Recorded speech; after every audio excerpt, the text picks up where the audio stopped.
This is the plaintiff, Jeffrey Preston. He says he and the plaintiff made a deal. He would do some tile work for him, and he would give him and install a jacuzzi in his house. Well, he did the tile work all right, but the guy gave him a 14-year-old hunk of junk jacuzzi that didn't work and looked like it had been through a war. He's very upset by all of this, just wants the $1,180 he's owed for the tile job, and is suing for it here and now.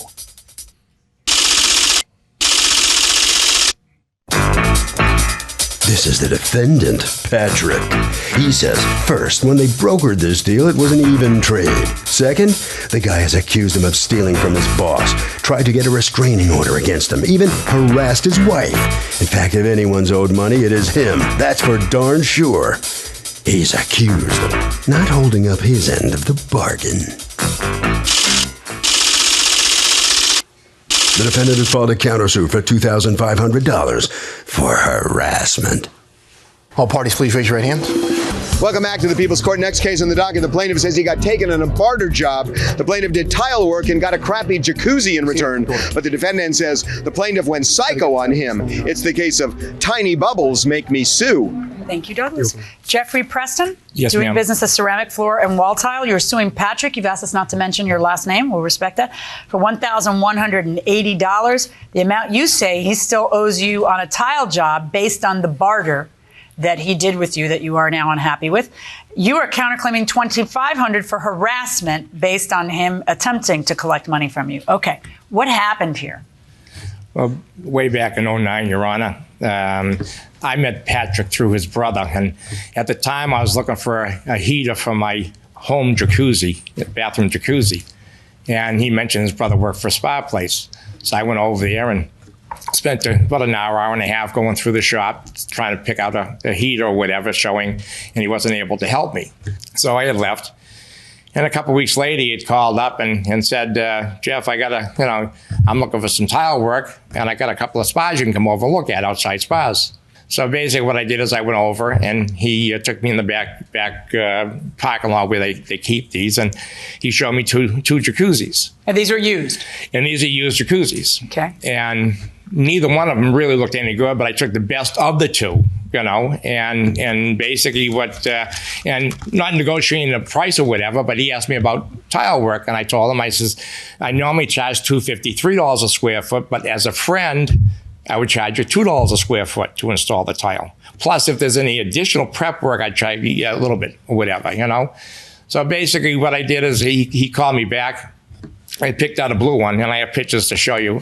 But I mean, I picked out the blue one, and then I went over his house and Wait. Was this a straight barter? A barter with some money? What was the price? What were the terms of this agreement? Basically, it wasn't really a true agreement. But clearly, we have a name for people like you. We call them litigants.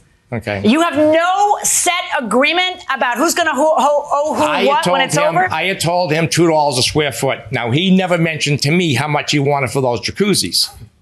So, Well, weren't you curious what he wanted to make sure that you would be paid? Well, the issue is, I've done a lot of bartering systems and been fair on Really? Do you do a better job of it than what I've heard so far? Because I don't know why you're smiling, because this is your deal too. This kind of thing should definitely be in writing. It should be memorialized somewhere. There's no emails between the two of you, nothing in writing, no text, nothing. No. And you're telling me that the agreement was open-ended. I have no idea, Judge. We were bartering, but after the fact, we'd figure out how it would shake down. Don't you think that's a perilous thing to do? Because maybe you're not happy with the jacuzzi, and maybe he's not happy with your tile work? Well, basically... Watch this. Are you happy with the jacuzzi? No, I don't. Are you happy with the tile work? No, ma'am. Look at that. It's like a Miss Cleo. Okay. All right, so go ahead. So what happened was I went and did the tile work at his house, and I was done with the job, and he was supposed to deliver the jacuzzi to me. So what happened was I kept calling him. I said, when are you going to deliver my spa to the house? I'll get it eventually, So he delivered the spa at 9 o'clock one evening, pitch black. Got it on the back porch, put it out there. He left. I got up in the morning, got out there, I looked at it. It was in the same condition that I looked at in the backyard where he was working. Okay. Is that a bad thing? Yes, it was. Why? What was supposed to have Because he happened? was supposed to polish it up, cleaned it up, made it look almost brand new. Because he said he would. He said he would. Okay, go on. So then I kept waiting for him to come by. He wasn't coming by. I kept calling him. He was ignoring my phone calls. So one day I went by where he was working at the spa place and asked the boss, "Is Patrick around today?" He says, "No." He says, "This is a deal that you and Patrick had. Why are you coming by here?" I says, "Because the spa came from here." His boss said, "What spa?" I said, "The blue one." He's, "What blue one?" I says, "Well, I have pictures to show you." So I went out to my truck, came back in the shop, had my camera, showed the pictures. He says, "That jacuzzi did not belong to Patrick." I says, "What do you mean?" He says, that's owned by the company. So he says, "What's he supposed to do?" I says, "He was supposed to clean it up, make it look like brand new." He says, "Well, Patrick is good. He does that for us, for the company here." So he says, "Hold on." So his boss called him up and said, "Patrick, Mr. Preston's here. When are you going to clean his jacuzzi? Tell Mr. Preston to go, Patrick, tell Mr. Preston." He says, "Patrick, where did the jacuzzi come from?" Patrick hesitated. He asked Patrick again, "Patrick, where did the jacuzzi come from?" He hesitated again. Finally, he told his boss, I took it from the yard. He said, "Well, you better get yourself over to clean Mr. Preston's jacuzzi, and then after, you and I are going to sit down because that jacuzzi did not belong to him." Did you steal that from your company? No, ma'am. Whose jacuzzi was that? It was mine. No, The boss wasn't. never told him that's not his to give, that's ours. Or was he mistaken? He was mistaken. Okay. It was So where do you come off bartering with him your personal jacuzzi on a customer who's come in to be a customer of the store? Doesn't your boss look unkindly at that? yes. Okay. And yet you're still employed by these fine folks, right? Unfortunately, no. The company has folded. The company folded. Yes. Okay, so I guess they had bigger issues. Now, you struck a deal with him to do what? I struck a deal with him after he had come to the store. I had showed him the different jacuzzis. After that, me and my wife had decided that we were going to do some tile work. When we decided to do the tile work, I was just thinking about Jeff. Said, he's a tile setter. Maybe I can do a barter. Right. So I approached Jeff with a barter transaction, trading a hot tub for the tile work. I asked him, "Hey, I got a couple of hot tubs here. I need to get some tile work done. What do you think about trading?" How many square feet? 6. I'm giving it a generous estimate is 660 square feet. How many square feet? 750. It was over 800 square feet that he bought, Your Honor. And I calculated the number of blocks and then I subtracted more. Okay, So, so it go was on. 750 I installed. So go on. So you asked him for a straight barter on that. Correct. Okay. Was that jacuzzi worth $1,400 to $2,000? Yes, ma'am. Think it was? Well, it wouldn't be worth $2,000, no, ma'am. It'd be worth about $1,500. Okay. So according to you, it's a straight up barter, Correct. which I have to tell you, that's what would make sense if nobody discusses an additional price. That's what would make sense. It wouldn't make sense to leave the terms of the barter up in the air. So now, according to you, it's a straight up barter, and he does the tile job. Do you ever complain about the tile job? No, ma'am, because it was a straight up barter. It doesn't matter. If it's a bad tile job and you got to rip it out and start over, then we got a problem. You don't complain about the tile job, even though you're complaining now. You don't complain about the tile job, and then he says, "Hey, where's my jacuzzi?" Which is odd that he would do the tile job before getting the jacuzzi or even having a glimpse of it in the horizon. Then you bring the jacuzzi over there, only it's not polished and ready the way it's supposed to be, right? Because you didn't expect him to polish it because he doesn't know this trade, right? Correct. Okay, so why did you deliver it to him without having it cleaned up and ready? Because he was insistent about getting the spa over there. I did wash it out. I did do some preliminary polishing. Well, how long after the tile job did you actually bring it over? Approximately 2 to 3 weeks. And in 2 to 3 weeks, you couldn't clean the thing, you couldn't polish the thing? Or it didn't matter anymore because you got yours? No, unfortunately, I was working 2 jobs at the time. Okay. I was working in excess of 70 hours a week, and I was taking care of cleaning the hot tub on my time. Okay, but you know what? You got to make your time, right? Because here's the problem. You already got the benefit. Somebody already paid you for that jacuzzi to come in a certain way. And you're telling me 2 or 3 weeks later, it gets there not in the way that it was supposed to get there. So now he gets angry, and then you get the manager involved, and then he comes out and he repolishes, right? Well, what happened was... Just listen to me. Okay, yes. Is that a yes? Yes. Okay, and then after the repolished job, was it acceptably polished? I wasn't happy with it, no. So you weren't happy with it. Do you have No. pictures of it now so I can see how bad it looks No, now? These aren't relevant. You're right. I already gave him grief over right. that. For delivering it without being polished, because that, of course, that's disgusting. That's how it came? What's that? That's drain? the mold and dirt in the drain, in the filter system. Yeah, it's clearly it wasn't even washed. Yeah, that's the way he delivered it. Yeah, no, that's disgusting. It's awful. It's supposed to be working in A1 condition. Is there something still wrong with it? I sold it because there was another problem with the issue is because there was a sensor or whatever that was gone that was keep tripping the jacuzzi out again. I called him and he handed me the part and I said, what am I supposed to do with this? He says, it's easy, just a couple of screws to put it in. I said, no, you need to come over and put it in. He didn't even bother coming. Okay.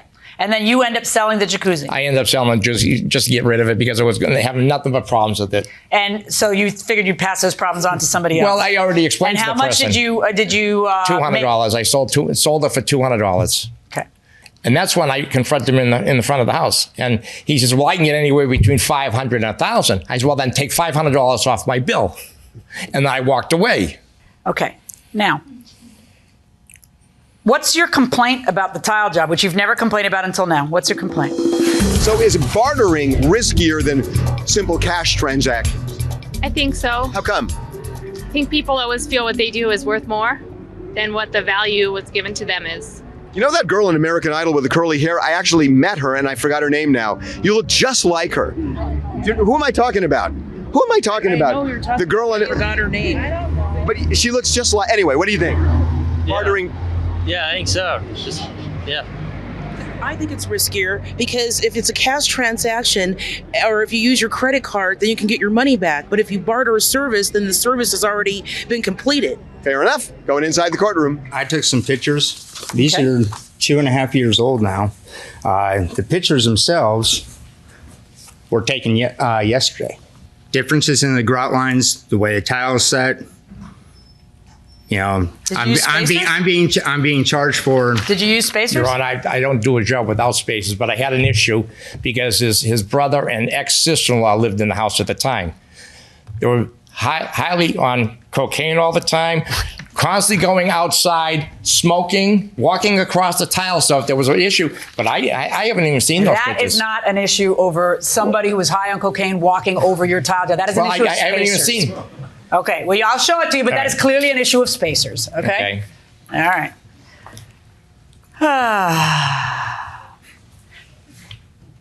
If there's an issue with the problem is because his brother and sister-in-law walked across and moved the tiles as they were being set. Okay, listen to me. I didn't just fall off a turnip tree. No, I understand. It's a problem with spacing. It is not a problem with somebody stepping on it and then all of a sudden the space between the tiles is smushed together or some other nonsense. It is literally that the grout is this thick in some parts and this thick in other parts. That's an issue with spacers. If you step on a corner. Just stop. Listen, gentlemen, right. I don't suggest that either one of you do business like this in the future. It would really make a lot of sense to get an agreement in writing of what it is that happened. First of all, I believe that you got a bum deal. I do believe that. But I don't believe you when you say that, oh, he's still supposed to pay me, but we'll see what it was going to be. There's none of that. You guys had a straight up barter. But what happens is that you didn't get what you thought you were going to get. And I understand that. So now I have to do a little math, a little rough justice here, and figure out if you're owed some money because you didn't get the thing you got promised in return for the tile job. But please don't think for 1 second that I am foolish enough to believe that you always believed you'd get paid $1,400 and that what would be deducted from that $1,400 was some magical figure that two people would agree upon after tile work was done. Because nobody is that stupid. And I know you're not that stupid. Okay? So what really happens is you expect that he's going to polish it, make it like new, and it's going to look great. And then that didn't happen. It didn't happen. He dumped the thing off from a moving car, kicked it out the back of the truck, and moved on. So yes, you got a bum deal. So the question is, what are you owed? Yes, not because that was your deal originally, but because he did not comply. He breached the deal between the two of you. All right. I do not find that the job that was done with the jacuzzi is commensurate with the job that was done with the tile work, regardless of the fact that there appear to be some spacer issues. So what I'm going to do is I'm going to set a value of the jacuzzi at $500, which means that at $1,500, which he testified is the price that he was going to give you for the tile work as a discounted price if you hadn't reached a barter by virtue of the fact of the way that this jacuzzi came in. Minus $200, the amount you sold the jacuzzi for, leaving a total of $800 that I believe is owed to him. I am not going to order him to pay you a penny for harassment on the countersuit. I think you know this wasn't your shining moment, okay? Ready for the plaintiff. Thank you, Your Honor. Well, the plaintiff has collected here, leaving the defendant on the losing end of this verdict. Step on in here. What's your feeling on what he got back? I really don't think that it was fair. It was a straight up barter deal. He was happy with the jacuzzi. You saw the pictures of that thing. It was filthy. It was. And I have absolutely no doubt on that. He actually picked out that jacuzzi and he knew what condition it was in. Oh, yeah? And then the How bad did it get with him? How bad did it get between the two of you? Bad enough that I had to file a restraining order. It was not issued. But why? Because he didn't threaten to kill me. What did he threaten to do? Physical violence. All right, right around the corner there. All right, so come on out here. Here's the tile guy. Step on in here. You satisfied with what you come out of this deal with? Yes. And I felt that it was pretty fair. But as far as harassment, never harassed. You threatened to do physical violence? Never threatened. I wouldn't. Why did he try to get a restraining order? I wouldn't even go near him. What I did is I said to him one day, I says, either it's New York or Orlando, I'm going to get my money. And that's when all this stuff. He took that as a threat. Well, I mean, yeah, that's what he probably took as a threat. I mean, whether it's Orlando or New York, I mean, I'm going to have my money. Okay, very important when you're bartering to get it in writing, especially when you're bartering, because sometimes it's unclear the obligations of each party. By the way, her name is Haley, and you do look just like her. Going inside the courtroom right now.